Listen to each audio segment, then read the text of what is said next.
messieurs, bonsoir, amis sportifs, très heureux de vous retrouver pour un nouveau numéro de Sport Weekend qui vient en tout point de vue, eh bien, au bon moment, c'est-à-dire le début du décompte. Le compte à rebours a commencé pour les Jeux méditerranéens et c'est tout à fait normal que nous allons consacrer la majeure partie de cette émission à cet événement majeur en matière de sport collectif.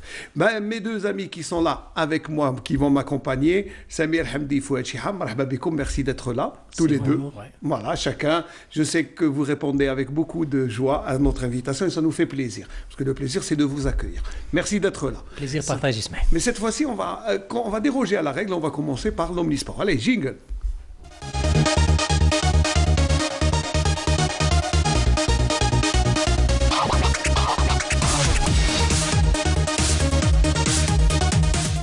Alors, jingle omnisport, tout à fait normalement justifié avec cet événement qu'est les Jeux méditerranéens. Fouad, c'était un grand événement. Vous étiez à Oran la semaine passée. Dites tout, comme vous vous êtes baladé dans les rues d'Oran, quelle est l'ambiance qui prévaut? Oui, donc j'avais la chance et l'occasion d'être à Oran, donc à l'occasion des stages de formation CAF, donc région Ouest, donc Oran. Et j'ai même eu l'occasion, c'est le DTR, donc que je salue à l'occasion, donc Ben Taïeb Driss, qui nous a fait visiter d'abord le grand stade d'Oran. Ah, Il y Iberk. a Un bel édifice, hein. oui, Très beau magnifique. stade, très beau stade. Oui, il y a aussi la salle omnisport, la piscine aussi, ils sont fin prêts. Et aussi, il nous a fait visiter aussi le village olympique.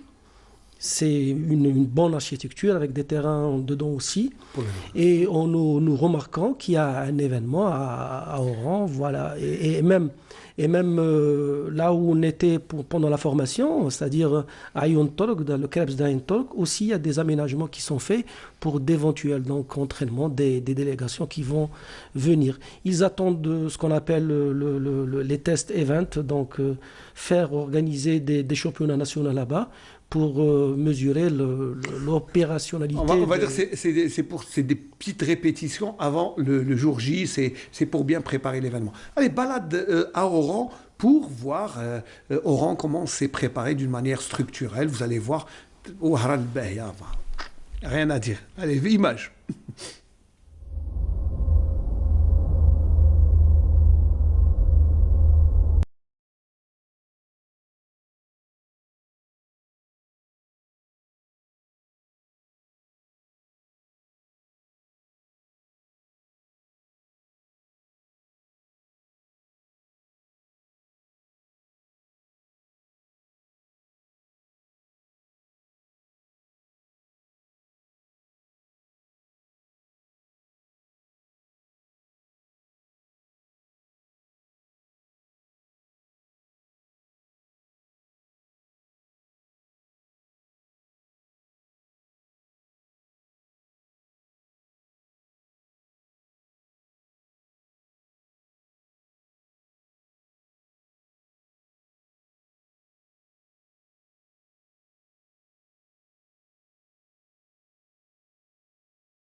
tout est fin prêt. Apparemment, il n'y a rien à dire. Hein, ça. Oui, normalement, tout est prêt. Alors, quand on dit Warren Bahia, c'est vraiment les Bahia. Non, le choix de la ville n'est pas fortuit, Ismaël. Il est doté vraiment d'un site exceptionnel et je pense que tout a été mis en œuvre pour réussir cet événement. Alors, Wahran fil qalb. Oui. C'est vraiment le cas de le dire, c'est l'événement. Et Sid Ahmed Bouaïb va revenir. Pourquoi cet événement de 100 jours? Dans 100 jours, Oran sera la capitale de la Méditerranée. Et pour fêter cet événement qui est aussi une occasion pour entamer la dernière ligne droite, le comité d'organisation a réservé un riche programme pour ce jeudi, à travers lequel le COJM lancera dans une ambiance festive le compte à rebours marquant les J-100 de cet événement important pour notre pays. Les festivités commenceront à partir de 13h par un rassemblement au niveau de la place Port Saïd, où le commissaire des JM Aziz Darwas procédera officiellement à l'annonce officielle du début du compte à rebours, et ce en présence des autorités locales. Les participants se déplaceront par la suite vers la place Sidi Mohamed, non loin de l'avenue de l'ALN, où une caravane de troupes folkloriques et artistiques sillonnera les rues de la ville, en passant par le rond-point Ahmed Zabana, la rue Larbi Ben Mehidi, la place de la Victoire et enfin la place du 1er novembre. Le jardin situé en face de cette dernière, point d'arrivée de la caravane, abritera une exposition au niveau des chapiteaux installés pour la circonstance, avec des stands exposant le patrimoine oranais, comme les costumes traditionnels et des plats populaires, ainsi que des peintures et des photos des précédentes éditions des JM. Les festivités seront ponctuées par une cérémonie artistique animée au niveau de la salle de cinéma Maghreb, à partir de 20h, au cours de laquelle d'anciens athlètes locaux couronnés seront honorés, à l'instar du coureur Boual Marahoui et du boxeur Mustafa Moussa. Voilà, Oran, pourquoi on fête 100 jours? Parce que c'est le début du compte à rebours. S'il ne reste plus que 100 jours, donc c'est pour ça qu'il y a tout un cérémonial. Alors, il faut dire que ce n'est pas chose aisée d'avoir déjà l'organisation. Et Linda Temboul va nous revenir sur tous les événements depuis une certaine date, un 25 août, date où les Jeux méditerranéens ont élu domicile à Oran. Linda Temboul. Le 25 août 2015, le verdict est tombé. Oran est la ville qui accueillera la 19e édition des Jeux méditerranéens et ça sera la deuxième fois que l'Algérie organise un événement de telle envergure. Un dossier dignement défendu par notre diplomatie sportive. Depuis cette date, l'État algérien a pris en charge tous les aspects liés à la préparation infrastructurelle et organisationnelle. Et même si le facteur temps n'était pas en notre faveur, le savoir-faire algérien était déterminant pour édifier des infrastructures de grande qualité. Arrive ensuite une crise sanitaire sans précédent qui freinera l'élan de la préparation. Et là, encore une fois, les organisateurs algériens se sont adaptés à la situation. Une course contre la montre est vite lancée et la pression est montée d'un cran. L'Algérie sera-t-elle prête? Bien sûr que oui, et non déplaise à certains. À 200 jours de l'événement, le CEJM confirme la tenue des Jeux à Oran.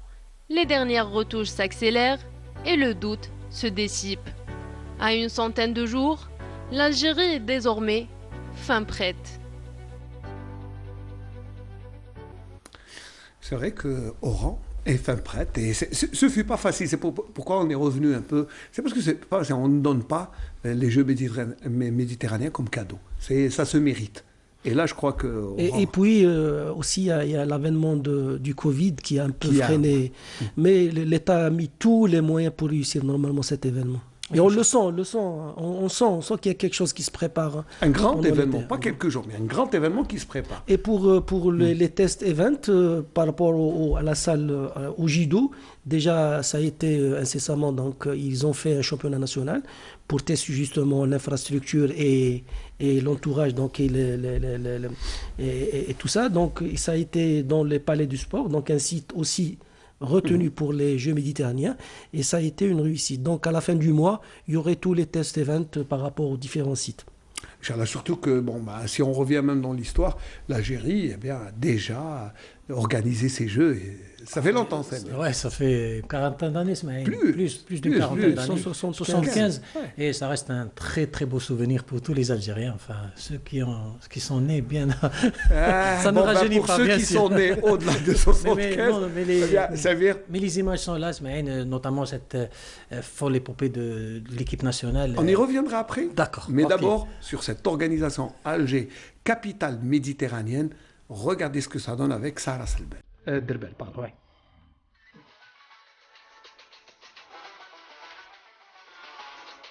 Alger la Blanche, ou Alger la Méditerranéenne, est fin prête pour accueillir la 7e édition des Jeux méditerranéens. Le premier événement sportif de l'Algérie indépendante.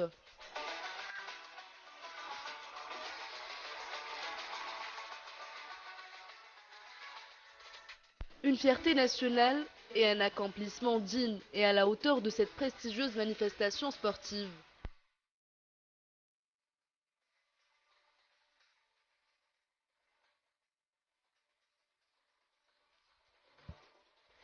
Nous sommes le 23 août 1975 en Algérie, plus précisément à Alger, au complexe olympique Mohamed Boudiaf. Le stade du 5 juillet est archi-comble pour cette première journée ou pour la cérémonie d'ouverture de la 7e édition des Jeux méditerranéens.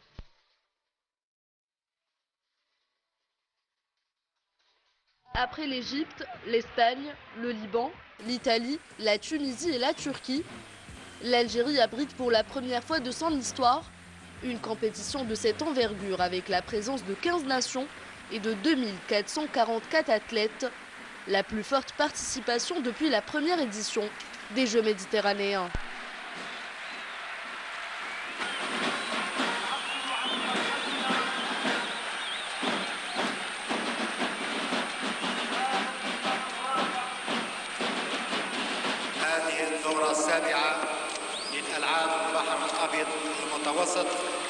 ألعاب المودة والسلام في بحيرة الأمن والأخوة والتضامن وتدعيم السلام.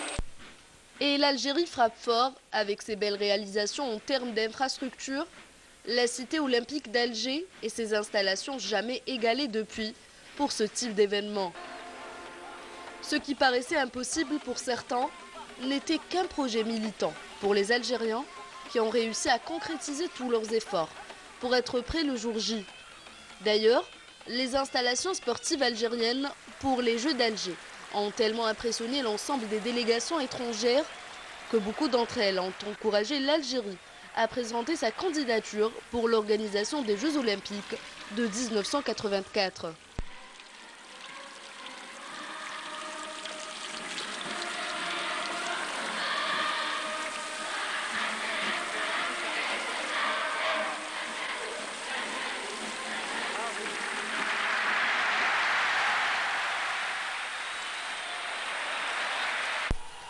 La cité olympique est dotée à cette époque-là du stade du 5 juillet, d'une salle omnisport, d'un complexe nautique, d'un stade des sports collectifs, d'une zone d'hébergement et de restauration et d'autres infrastructures qui ont fait d'elle un réel carrefour pour le sport méditerranéen. Seule une abnégation, une résilience et un travail sans relâche permettent d'arriver à ce genre de résultats exceptionnels. Le 15 mai 1975, le ministre français des Sports, présent sur le site des travaux de la cité olympique, avait déclaré au directeur des études et travaux, Béchir Agarbi, que la finition de ce projet dans les délais du 23 août est impossible. L'ingénieur a défié le français en lui disant de revenir dans 3 mois et que tout sera prêt.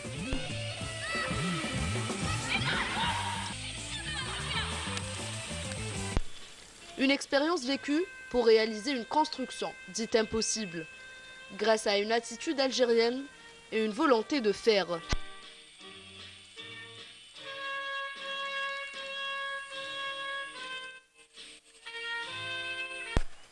Les Jeux méditerranéens de 1975 et une première manifestation d'envergure après l'indépendance, admirablement réussie sur tous les plans et dans la perspective des JM d'Oran, qu'en souhaite tout aussi impressionnant. Surtout qu'il coïncide avec la célébration du 60e anniversaire de l'indépendance algérienne.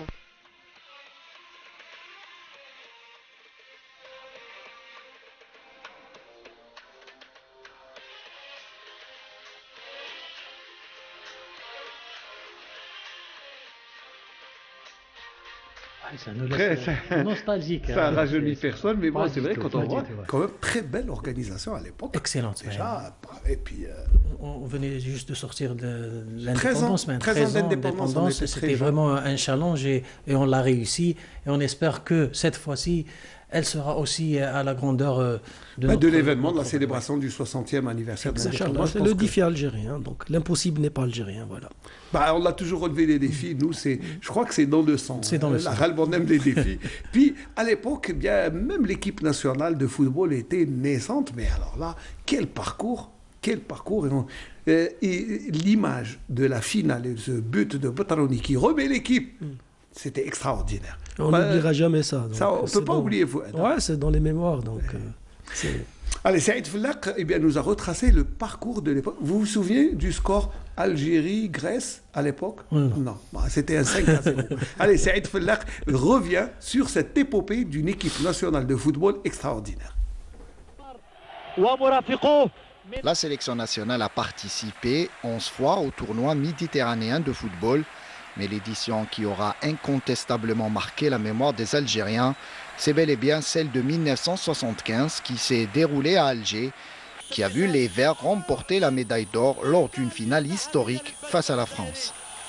Et les Français, justement, les poulains du sélectionneur national Rachid Makhloufi, les ont affrontés à 2 reprises dans ce tournoi, puisqu'en ouverture, il les avait d'abord battus par 2-0, grâce à des réalisations signées Aïssa Draoui et Abdelkader Irili.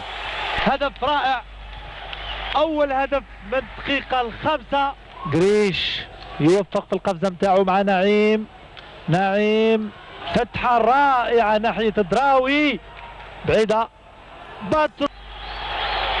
هدف رائع من الشوط الأول وبهذه النتيجة ينتهي اللقاء الأول للفريق الجزائري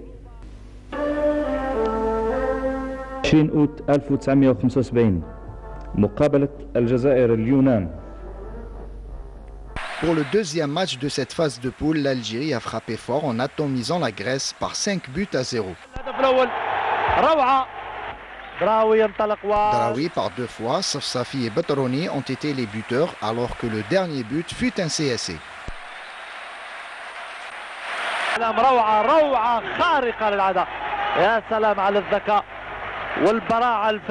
Une victoire qui a eu le mérite d'apporter encore plus de confiance aux joueurs qui ont affronté ensuite l'Égypte dans l'autre choc du groupe. Une partie qui a vu les Algériens l'emporter grâce une nouvelle fois au défunt Aïssa Draoui 1-0.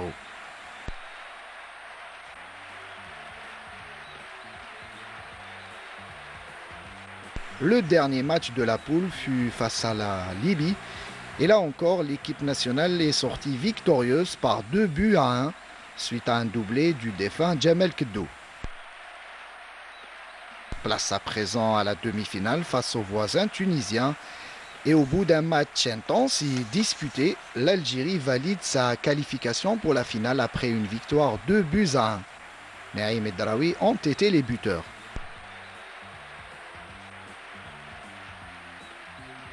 Le 6 septembre et devant un stade du 5 juillet archi-comble s'est jouée la finale tant attendue du tournoi, mettant aux prises l'Algérie à la France.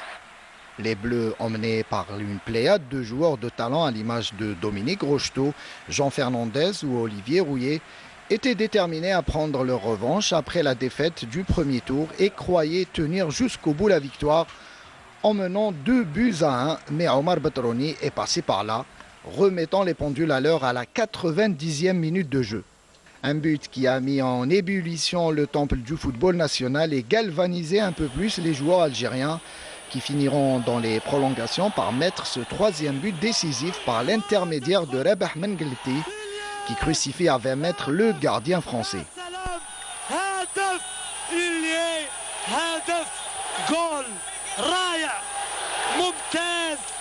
يا يا سلام ما الجلد الرائع الجميل في الدقيقة السادسة من المرحلة الثانية من الوقت الإضافي. Une victoire historique fêtée comme il se doit par tout un peuple et qui marquera à jamais le football national. La sélection algérienne a terminé la compétition en inscrivant 15 buts et en encaissant que 4. Enfin, Issa Draoui a été couronné meilleur joueur et meilleur buteur du tournoi avec 5 buts. Ça met de l'émotion, puis c'est vrai que ça... Qu'est-ce que ça fait de revoir ces images C'est toujours émouvant. J'espère que ça va inspirer les poulains de Belmadi pour... C'est pas Belmadi, c'est les jeunes. Hein. C'est eux qui vont... C'est les U20, je crois, qui vont participer. Je parle pour la double. Ah, d'accord, pour le match. Là, oui, c'est les U18 qui vont participer. U18, oui. Ouais. Beaucoup d'émotions ce matin, surtout en entendant Abdelzak Azouawi. Oui, que l'on salue au passage. C'est vraiment un timbre de voix inimitable. Oui, et voilà, on s'en souvient, Ulier, le but vraiment, ouais. Et surtout, le jeu à l'algérien ce matin, c'est fait de petites passes, de beaucoup de technicité. Et on espère que les aînés vont... Oui, quand on a vu comment Draoui, Allah yarhamou. Et de très beaux buts, hein, de très beaux. Ouais. J'ai vu même un corner de l'extérieur, avec l'extérieur du pied, donc il y avait de la technicité. Il y avait du talent. Et M. Mkhloufi, quand même, c'était lui l'entraîneur, pas n'importe qui. Et surtout que cette équipe Smaïn, elle a été refaite à la hâte parce que les anciens, enfin, leurs aînés n'ont pas réussi à se qualifier à la Coupe du Monde 74, donc il a eu tout un remaniement. Ils ont tout refait. Exactement, on a injecté des jeunes et les jeunes ont donné satisfaction. On a gagné notre petite Coupe du Monde. Ça devrait inciter les actuels dirigeants des clubs à faire de la même chose. Oui, parce que les jeunes, Koudou, Mguelti, Draoui, Botrouni, c'était la classe biberon à l'époque. Oui, c'était les jeunes. Le gardien Harb, si je me souviens bien. Donc, c'était une jeune équipe qui a été certes façonnée à la va-vite, mais il y avait beaucoup de talent et beaucoup de cœur aussi. Et le fait de jouer la finale contre la France et gagner, ça a motivé, un goût spécial, quoi. Alhamdoulilah. Bon, ça nous fait des souvenirs. J'espère que, à 100 jours, des Jeux méditerranéens, j'espère qu'on refera mieux que ça. Voilà. De toute façon, tout est prêt à Oran. Wahran fil qalb. C'est le slogan jusqu'au mois de juin. Allez, nous allons passer à l'actualité footballistique, puisque on a beaucoup de football. Donc d'abord, le jingle de la CAF pour s'apercevoir que nous allons jouer d'abord le match barrage qui s'approche, mais aussi nos clubs qui jouent la LDC, la Champions League. Voilà.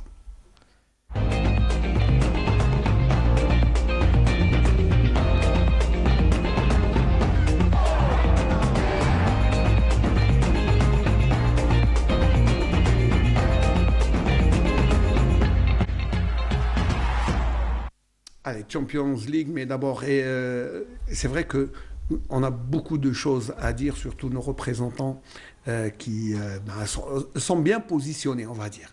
Après, ils se sont repositionnés, ça veut dire que c'est des équipes caractéristiques qui ont du caractère. Je vous dis, nous les Algériens, on aime relever les défis, et bien quand on est en difficulté, on sort le meilleur de nous-mêmes. Mais peut-être qu'on va parler d'abord de cette équipe nationale, puisque le match s'approche de plus en plus. Une semaine. Une semaine. Si c'est à 100 jours, là, les jeux, c'est pratiquement une semaine, c'est vendredi prochain. À 7 jours. Ouais, c'est à 7 jours. Ouais. Alors déjà, la semaine prochaine, il y a tout un plan média qui a été communiqué par le biais de la cellule de communication de la Fédération algérienne de football. C'est vrai que le déplacement de l'équipe nationale, mais tout ça va débuter d'abord par une conférence de presse qu'animera l'entraîneur national, où tous les noms seront divulgués. Ce sera dimanche, donc je pense que tout a été mis en œuvre certainement depuis l'élimination en Coupe d'Afrique. Belmadi a mis son plan de travail et il a déjà pratiquement coché tous les noms qu'il voulait. Et là, ce sera juste la liste définitive. Et je pense que, à mon avis, ça ne dérogera pas à la règle. Et ça sera le même groupe, hormis une ou deux surprises, je pense. Oui, mais donc Belmadi, il a toujours l'habitude de divulguer donc les joueurs sélectionnés à la dernière minute, donc c'est son habitude. C'est son habitude, voilà, je ne sais pas s'il le fait par superstition ou non, mais c'est... Il le fait toujours à la dernière minute, donc... Voilà, donc le programme, il est tout à fait... l'équipe nationale s'entraînera pendant 3 jours. D'abord, le premier regroupement à Sidi Moussa. Après, le départ, 3 jours à Malabo, juste à côté. Alors, je pense juste le regroupement à Sidi Moussa, une seule séance et on va partir directement. Donc, c'est juste pour mettre son équipe dans un vase clos, parce qu'on en a besoin. C'est pour stimuler ses joueurs et surtout les mettre dans les conditions c'est pas pour mettre la pression, mais vraiment de le mettre dans des conditions du match, à savoir éviter toute la pression extérieure et travailler sereinement.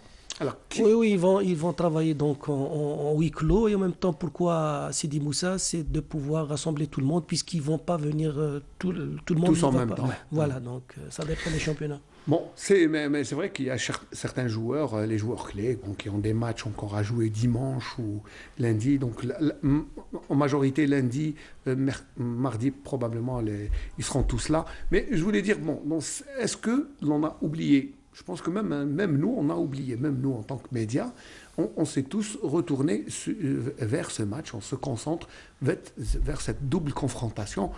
Bon, même le terrain, je pense déjà pour moi, ne dérange plus. Je crois qu'on n'en parle plus. Oui, donc ils ont joué dessus, donc ils le connaissent parfaitement. C'est bien de ne pas être étranger à un terrain. On sait ce qu'on va, où on va jouer, comment on va jouer.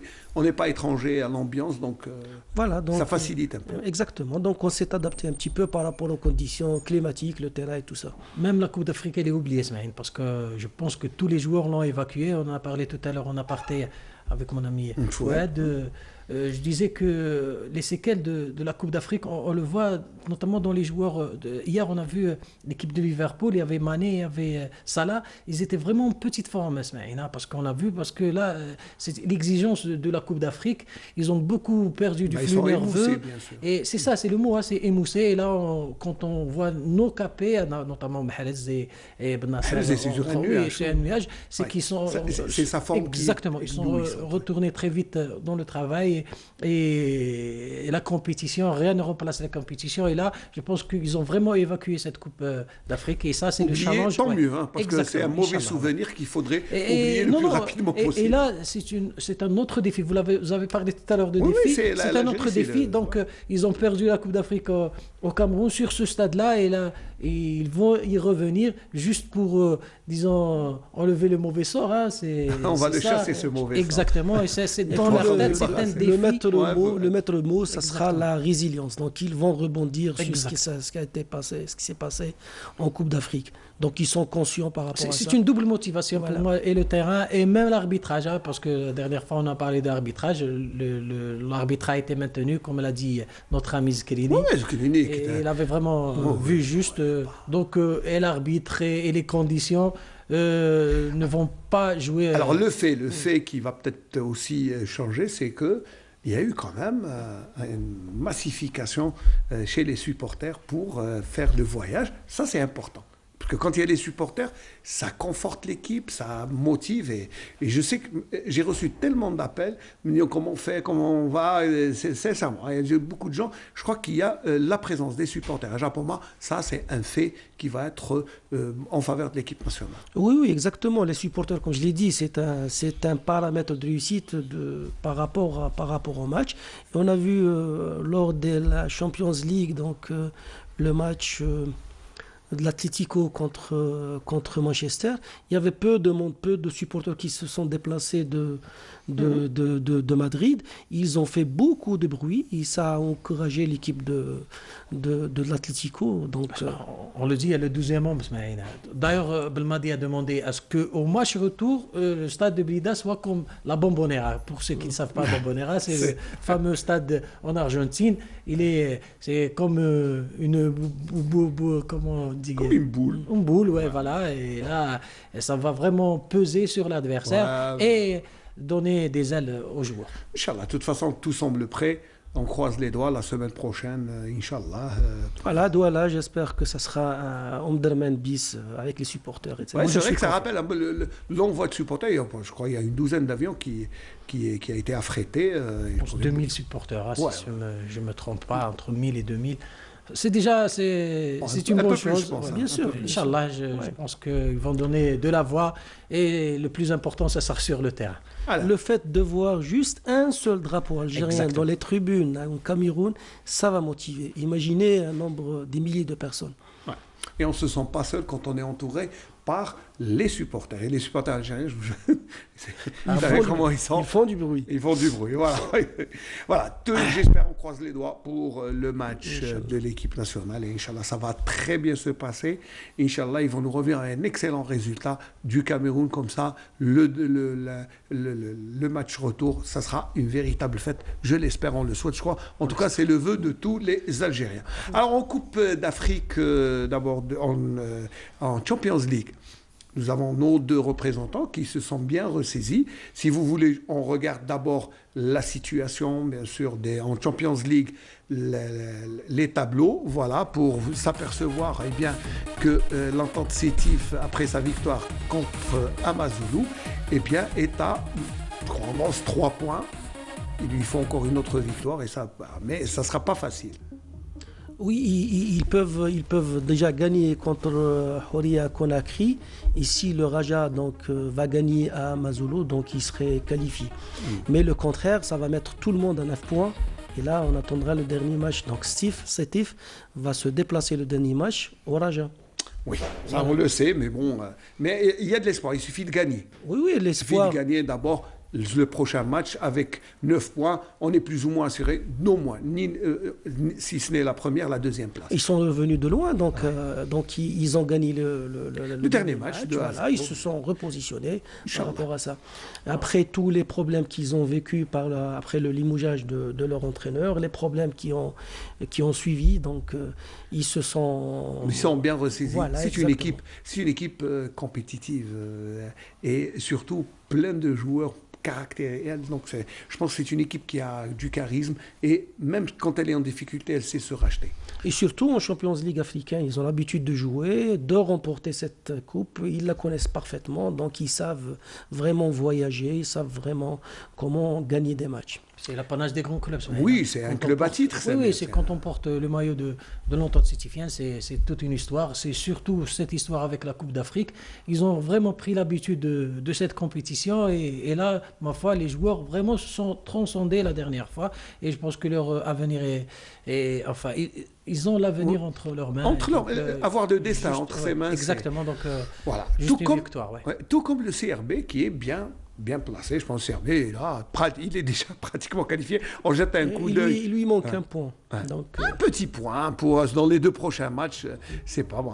Ouais, la distance, ils ont pris déjà leur distance avec l'Étoile de Sahel et le Galaxy, donc les Boussoanais du Galaxy, donc le CRB et l'Espérance de Tunis sont pratiquement, on va dire, c'est pas sauf accident de parcours, ils sont pratiquement dans la prochaine phase. Alors, et puis, si tu permets, bien sûr, de souhaiter donc bonne chance à Reda Bendriss, donc celui qui a pris les rênes maintenant avec son staff. Voilà, c'est quelqu'un qui a fait, donc c'est un ancien joueur, c'est un entraîneur de cru qui a fait ses formations. Il vient de terminer sa CAF B à Betna incessamment. Il prépare sa CAF A avec tout le staff technique, notamment un préparateur physique, un jeune qui a fait une formation, un Shibbah Khaled, donc qui a fait une formation fédérale de préparateur physique, et c'est un docteur maintenant qui a terminé son doctorat. J'espère que aussi maintenant ils le maintiennent parce qu'il gagne.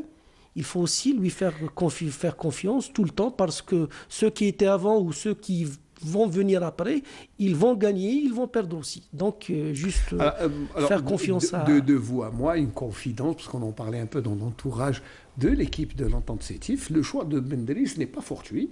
D'abord, ça a été mûrement réfléchi. En plus, bien ce qu'on m'a dit, de l'aveu même des dirigeants, c'est que Bendriss ne va pas être jeté en pâture à la première défaite, mais on va le conforter, et c'est ce qu'ils m'ont dit pendant au moins, on va lui donner, mais c'est à lui de saisir sa chance. Donc il faut juste, peut pas lui laisser, je sais pas, pendant 10 défaites, non, mais on va lui donner la chance. D'autant plus qu'il était à l'équipe réserve, donc il était tout le temps proche de l'équipe. Voilà. On dit c'est l'enfant de la maison, ou du club, voilà, et on lui fait confiance, et il a évolué, il a grandi, même en termes d'entraîneur. pratiquement, ils vont lui donner la même chance qui a été donnée à Khaireddine Madoui, d'avoir grandi, d'avoir suivi les étapes pour devenir un grand entraîneur. Voilà. Je pensais, voilà, c'est pour vous conforter. C'est mal qu'on lui souhaite. Voilà. Est-ce qu'on peut voir le programme de nos deux équipes? Voilà. Alors, à Mazoulou, Raja Casablanca, ça sera de vendredi, demain, à 17h. L'entente Sétif, Horia, à 20h. Ça sera au stade du 5 juillet. Pour ce qui est de l'autre groupe, eh bien, voilà, ça, on jouera samedi. Galaxy Espérance de Tunis, ça sera à 17h. Et puis, Belouizdad recevra, le CRB recevra l'Étoile du Sahel à 20h. Bien sûr, vous pourrez suivre les rencontres. En Coupe de la Confédération, puisque nous avons encore notre représentant qui est la jeunesse sportive de Saoura, qui a fait bonne prestation. Le groupe de l'équipe de Saoura, donc le groupe B, voilà. 7 points avec l'Etihad, mais comme ballottage favorable pour Saoura, puisqu'elle est allée chercher 1 point de son déplacement face à l'Etihad Libye, qui n'est pas n'importe quelle équipe. C'est vrai que ça reste serré, mais c'est jouable. Le prochain match, il est très difficile, puisqu'ils vont recevoir Orlando Pirates, voilà, le favori. Voilà, ils ont perdu là-bas 2-0. Donc s'ils gagnent, ils vont prendre vraiment une bonne option pour se qualifier.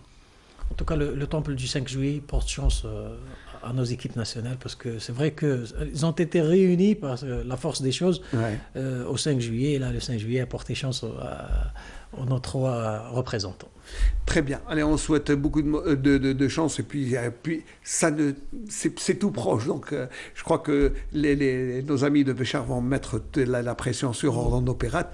Allez, le programme, donc voilà, ça sera à 20h. Voilà, très bien. C'est dimanche, parce que les Coupes de la Confédération, c'est dimanche. Bon, ben, Inch'Allah. Ensuite, on souhaite bon courage. Ouais, bon courage, même s'ils auront la concurrence rude, parce qu'il y aura un certain classico. Ah ouais, nous, on va regarder quand même nos représentants. C'est sûr. Mais le classico, je crois qu'il a perdu un peu de son charme. C'est vrai, c'est vrai. Non, ça sera à 21h, donc à 20h, je pense qu'on aura le temps de de placer une mi-temps. D'accord. Allez, on va en Ligue 1. Le jingle Ligue 1, s'il vous plaît, comme ça, on va essayer de continuer notre balade dans le monde du football.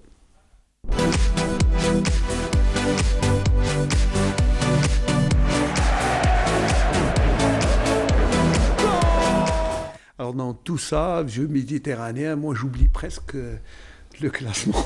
Je sais pas, comment ça va Oui, le CRB toujours en tête, je peux vous le confirmer.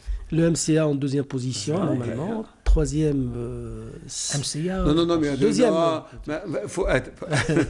De toute façon, il y a énormément de matchs retard. Nous avons le tableau, allez, on est là. C'était pour plaisanter. Voilà. Alors, le CRB, bien sûr, qui prend le large un peu, avec un match en retard. Qui sera contre le Mouloudia d'Alger. Donc, ça sera un très, très, très beau match. Voilà. Et voilà. Le classement, avant cette 20e jour, après 20 journées, en bas du classement, on a vu quand même le Wydad de Tlemcen un peu. Moi, je l'ai vu souffrir contre le CS Constantine ici. La semaine passée, ils ont pris une raclée. C'est vrai que la semaine passée, la 19e journée, c'était la journée début avec un 5 ans, 8-2. Voilà, ça c'est la position Alors, un mot, c'est vrai que, est-ce que c'est la fatigue qui fait marquer? Qu'est-ce qui ne va pas?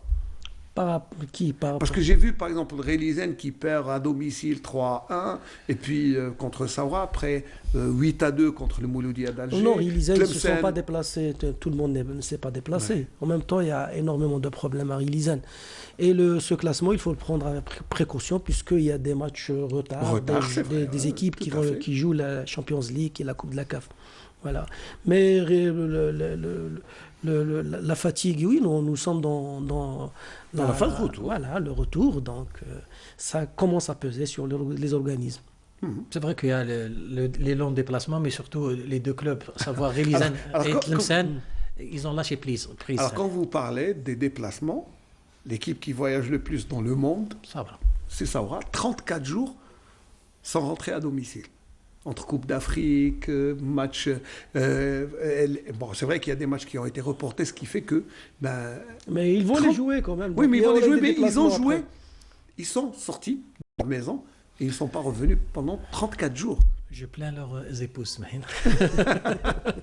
Non, mais c'est vrai que c'est où est la famille? C'est leur métier, bien sûr. Donc, ils font vraiment tout ce qu'ils peuvent parce que c'est vrai que leur position géographique, elle est un peu à l'extrême ouest. Donc, c'est pas évident de regagner à chaque fois Béchar pour jouer, surtout quand on est soit en déplacement, soit dans l'Algérie ou dans l'est du pays. Donc, ils préfèrent rester juste aux alentours, donc ils ne rentrent pas. Ils ne rentrent pas. Et en plus, ça, c'est difficile puisque surtout que le mois de Ramadan approche, la compétition est difficilement gérable. Et Ismaël, je le dis, je le répète, heureusement que le Sahara a énormément de moyens.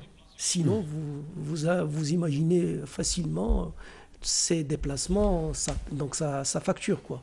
Heureusement, ils ont les moyens de se déplacer. Oui, vous parlez de voyage, surtout, on en a parlé la dernière fois, mais a dit qu'il a peur de l'usure mentale, hein, parce que là, jours sont rentrés au Bercail, ils ont retrouvé ses repères, donc c'est très difficile pour un joueur de se concentrer sur les matchs. Et on le dit pendant les stages d'intersaison, à partir d'une semaine, de 7 jours, le mental change. Voilà, il y aurait des problèmes entre les joueurs, etc., parce que les joueurs ont envie de rentrer chez eux. Voilà. On jette un coup d'œil au programme du week-end parce qu'on jouera ce week-end juste avant la date FIFA. Voici le programme de vendredi, de demain. Bon, et bien sûr, les deux matchs qui sont reportés parce que Saoura, l'Entente Sétif et CRB. Heureusement que CRB et l'Entente jouent ensemble parce que sinon il y aurait un troisième match reporté. Donc demain, on verra Shelroum Eid US Biskra, ça sera à partir de 15h. Mouloudia Doran Ned toujours à la même heure et Redizen qui reçoit l'Isma. Redizen, moi je suis un peu inquiet pour Redizen et le Wad de Tlemcen, surtout pour leur survie. Alors ça c'est vendredi. Samedi, Schlef qui revient de très loin, excellent retour de Schlef contre le RCRA à 15h, le Tlemcen Parado à 15h aussi, Magara, l'Olympique Médéa et Mouloudia d'Alger, CSC. Toutes les rencontres sont pratiquement... voilà. Donc, beau programme. Ouais, très beau programme. Pour ceux qui suivent, bien sûr. Oui, nous on suit quand même. Bien sûr, non, parce qu'il y a certaines qui sont férus de ces matchs-là et je pense qu'il y a de très belles affiches. Et pas de classico qui fait le... Pas du tout. On regarde pas de classico. Allez, on jette un coup d'œil à la Ligue 2 parce que voilà, le programme de la Ligue est donné. Allez, jingle.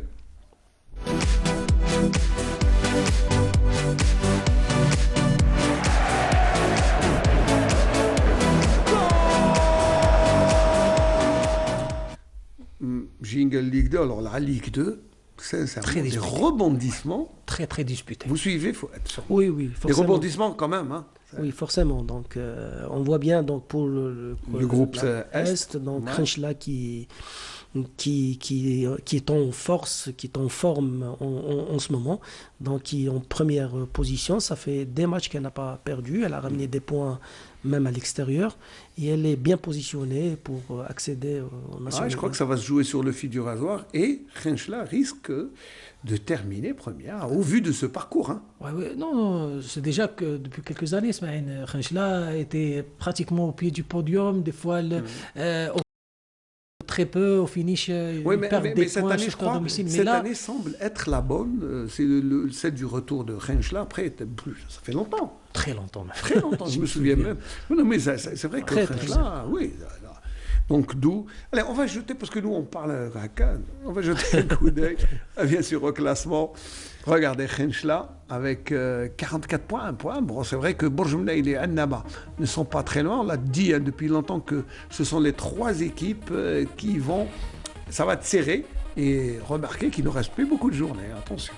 Et pourquoi on dit ça pour Khenchla? Puisqu'à un moment, Khenchla était 4e à 5e à 6 points, cette longueur par rapport à Bourjemnaïl et par rapport à Annaba. Maintenant, elle se retrouve première. Ouais. Voilà, donc elle ne va pas lâcher le... Ouais, sûr. En bas du tableau, le Khdaria, bon, elle revient, qu'elle fait quelques... C'est pas quelques sursauts d'orgueil, hein, mais sinon, je crois que c'est un peu cuit. Il ne faudra pas trop... Attends, je vous rappelle que c'est après 21 journées. Alors, dans le groupe centre-ouest, là aussi, Kuba qui cale. Elle s'essouffle. mais qui reste quand même bien placé. Alors, Boyed et Timouchent ne lâchent rien. Ils sont vraiment assez trousses. Oui, on a un trio de tête, un trio de leaders. Là, en bas du classement, on l'a toujours dit, Aïn Defla, ça fait longtemps qu'elle a déjà abdiqué. Mais, alors, Boyed, Kuba et Timouchent, c'est vraiment, même si le début de Kuba était pratiquement tonitruant. Oui, mais maintenant, ils sont côte à côte. À chaque fois, donc, Kuba, ça fait dès le début, elle était première, mais maintenant, elle est à un point par rapport à Al-Bayed et Timouchent, donc qui sont vraiment collés les uns aux autres. Coude à coude. Voilà. Je pense même que le changement dans le staff technique, il y avait une certaine instabilité pour l'entraîneur. Ça a un petit peu stabilisé. Ouais, d'où nous, on recommande toujours la stabilité, parce que la stabilité, il n'y a pas mieux. Oui, bien sûr, la stabilité, c'est un métro. Être stable dans son boulot, même au football, ça toujours... Très bien. Allez, le programme du week-end, d'abord, on va commencer par le groupe Centret, un très beau match entre Bourg-Mneil et Ain Lila. Alors, l'USM Khenchela se déplacera à Chaouia. Le Bouakhi, là, c'est un match difficile. Très difficile. Puis les deux villes distantes de 40 km, vous savez, c'est... Derby. C'est vraiment le derby, voilà. Bourg-Mneil a un peu... reçoit à domicile, donc c'est un peu plus facile. Mais attention, alors Annaba, je n'ai pas vu Annaba. Ah si, c'est Annaba avec le MOB. Oui, un peu mieux nanti, mais voilà. Le reste du programme, toutes les rencontres commencent samedi à 14h. Et puis ceux qui ont du temps, vraiment, je crois que je vais aller faire un tour du côté de Moulpouakhi. Le leader est en danger. Ah oui, le leader en danger, ça serait bien. Je vais voir. Barbi, Inch'Allah. On est ensemble. Oui, le MOC, l'Khdari a pratiquement indiqué, c'est l'occasion pour le MOC essayer de prendre 3 points au stade Ben Abdelmalek. C'est pas... Alors que Bourges reçoit Hamara, c'est pas aussi facile que cela puisse paraître. Le programme, bien sûr, de cette 22e journée, pas 21e, et c'est samedi à 14h, bien sûr, l'USM Al-Harash reçoit Ain Moussara, Boufarik Tiaret. Alors moi je cherche bien sûr les leaders, Timouchent qui reçoit le RC Kuba. Là, c'est le match où il ne faudra pas perdre. Chercher le maillot jaune. Chercher. Non, mais c'est vrai que là, c'est un programme. Quand les deux leaders sont là, voilà, ça peut jouer en faveur d'Al-Bayed. Mais il y a aussi le facteur expérience, la gestion des émotions, la gestion de ces matchs-là. On l'a souvent répété, Ismaïl. L'équipe de Kuba possède beaucoup de joueurs qui ont beaucoup d'expérience et qui savent vraiment gérer ces moments faibles et ces moments forts. Parce que c'est vrai que ça se joue sur les émotions, sur des détails de ce genre de rencontre où il ne faut pas perdre. Ouais, j'espère que notre ami Béchari a mis un international dans ce match, parce que ça va être... Oui, c'est un match à diviser normalement, c'est un match à passer à la télé. Pourquoi pas, la Nationale 2, il y a des matchs qui sont intéressants, notamment Khenchela Moulpouakhi et ce match Kuba contre Timouchent. Comment on appelle ça? C'est la guerre des étoiles. Non, mais guerre sportive, je plaisante. Mais c'est vrai que c'est ce genre de rencontres qui sont très difficiles, puisqu'il y a de l'émotion, il y a de l'engagement, et surtout bien, l'envie de battre un adversaire direct. C'est des matchs, comme on les appelle, à 6 points. Oui. C'est ça. Exactement. Très bien. Allez, on passe aux ligues étrangères pour nous permettre de suivre ce que font nos capés, surtout que c'est la journée, la dernière qu'ils jouent avant de venir chez nous, ici, à Sidi Moussa, pour préparer le déplacement au Cameroun. Allez, jingle.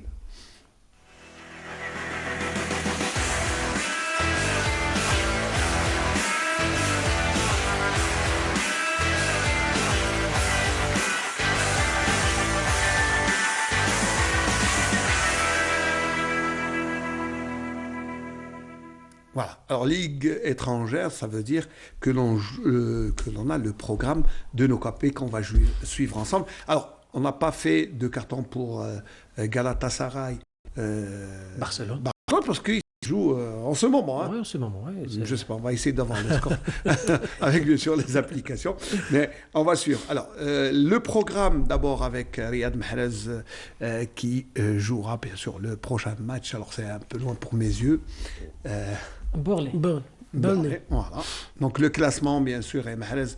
Ben Nasser, toujours leader dans le calcio et qui se déplacera à Cagliari. Très beau match pour Ben Nasser et Ibra qui est toujours là. À 40 ans, presque 40 ans, c'est mieux.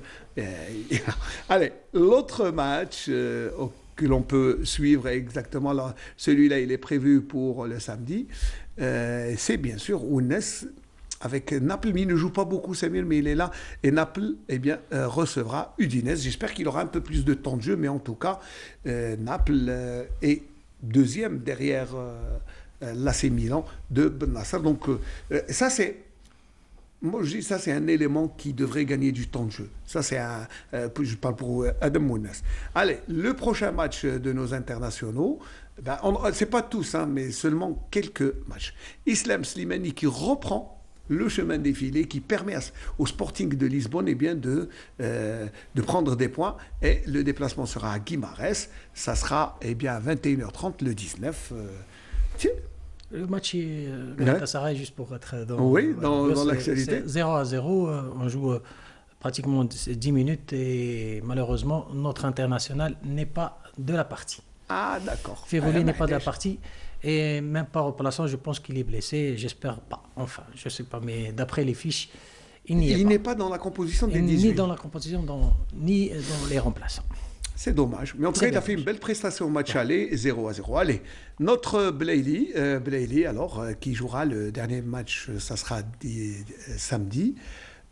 Et puis, ça sera Brest qui se déplace à Angers, qu'il connaît bien, Blaili, ça Non, je suis très content pour lui parce qu'il reprend de la compétition, on l'a dit, c'est la répétition des matchs, la répétition des efforts et surtout pour lui de la compétition. Puis un entraînement régulier. Exactement, un certain volume, je parle sous le contrôle. On attendra juste la bonne adaptation par rapport à l'environnement. Non, c'est pour lui, juste pour qu'il retrouve de la compétition. Je pense même qu'il est un peu filiforme, je le trouve. Hein, par rapport il a perdu du poids bien sûr puisqu'il s'entraîne régulièrement. C'est bien d'avoir ce qu'on dit, la stabilité, l'environnement qui est stable dans sa tête, il a un club, donc c'est bien de se préparer dans ces conditions. Attendez, quand il marque son premier but, vous allez voir un autre Blaili, donc ça va le motiver encore.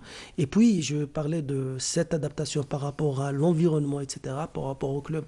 Quand il s'intègre parfaitement, quand il marque des buts, vous allez trouver un autre Blaili, Inch'Allah. Quoique son équipe Smaïn, c'est pas vraiment une grande équipe, enfin une équipe qui est technique. On l'a vu. Elle joue la relégation, c'est mieux déjà. C'est pas vraiment donc. Même si l'entraîneur Der Zakarian, un joueur, un ancien joueur, je me souviens de lui, quand il jouait, c'est quelqu'un quand même, un professionnel qui semble connaître son métier. Je sais bien, on parle pas de Brest, on parle juste de qualité, donc parce que lui, c'est un joueur technique, assez technique, donc il cherche la balle, il cherche les 1-2, il cherche les bonnes remises et là, c'est clair, être dans une bonne équipe qui conserve le ballon, etc. Donc il ne touche pas énormément de ballons. Oui, c'est vrai. Mais attendez, est-ce qu'il vaut mieux être à Villarreal et ne pas jouer ou à Brest et jouer? Et par pourquoi tu ne donnes pas la troisième, être à Villarreal et jouer? Non, parce que là, c'est pour le comparatif avec le cas de Mendy. C'est pour ça que j'ai des... Je sais pas, mais pour le Mendy, c'est un peu plus compliqué parce qu'il avait eu sa chance de jouer, mais il l'a pas saisi parce qu'il y avait certaines fautes défensives, notamment en début de saison et en Champions League, on se souvient. Il a remis un joueur en jeu, ça a coûté la défaite à son équipe. Donc c'est peut-être parce que c'était un premier choix. Je pense qu'ils l'ont recruté pour être un premier choix dans l'équipe. Justement, Samir, on fait un transfert par rapport à ça. Donc on va dans une équipe, là on peut jouer. Donc c'est clair, on ne peut pas aller à une équipe pour rester sur le choix. Donc dans le transfert, même si c'est la meilleure équipe du monde. Voilà, dans le choix, donc vaut mieux aller dans une équipe, là on joue d'abord, puis une équipe qui peut jouer donc une ligue européenne, etc. Et puis chercher une équipe qui gagne les ligues européennes. Voilà, c'est ça pour moi la meilleure affaire, la bonne affaire, c'est vraiment le retour d'Islam Slimani au sport. pas besoin de temps d'adaptation. Non, lui, il est chez lui. Voilà, il est chez lui, il rentre directement. Il est dans le vif du sujet et là, déjà, marqué et retrouver le chemin. Ça, c'est bien. Je pense que c'est l'un des meilleurs atouts pour Jamel Belmadi. Il revient en forme au bon moment aussi, hein, parce que c'est vraiment la dernière ligne. Et là... En bon moment et pour lui, une bonne place par rapport à l'effectif. Exactement. Celui qui joue devant, ça fait des matchs, on avait des problèmes par rapport à ce poste. Là, donc, marquer des buts, ça ne va faire que du bien pour l'équipe nationale. Inch'Allah. C'est ce qu'on souhaite, de toute façon. Inch'Allah. Voilà. Allez, un dernier mot, on arrive à la fin de l'émission. Un dernier mot, Benrahma, donc il n'a pas marqué, mais il a donné 2 passes décisives. J'espère aussi que ça sera aussi... bon atout. Voilà, un atout supplémentaire. Très bien. Et pour le mot supplémentaire, si tu permets, quand j'étais à Oran, donc j'ai pu voir ces installations. J'espère qu'ils vont les entretenir après les Jeux méditerranéens. Donc, y investir et laisser les gens s'entraîner. 1. 2. J'ai vu un magnifique bijou, donc le terrain de SIG, à une vingtaine de kilomètres d'Oran. Vraiment un bijou, un terrain, vraiment un vrai bijou. Alhamdoulilah. Voilà. Samir, jour d'anniversaire, joyeux anniversaire, parce que c'est demain son anniversaire. Demain. Tu ne diras pas, donc les gâteaux, ça sera pour demain. Allez, merci. Joyeux anniversaire à tête. Non, nous on dit jour d'anniversaire. Allez, merci les amis. Et à comme ça, merci de nous avoir accompagnés. On se retrouve la semaine prochaine. Inch'Allah, c'est moi qui vous remercie. Merci à Noufel Cheita, toute l'équipe de la station régionale de Constantine. Je vous retrouve, Inch'Allah, la semaine prochaine pour un nouveau numéro de Sport Weekend. J'espère qu'on sera déjà prêt pour ce match. Allez, à la semaine prochaine, bon week-end.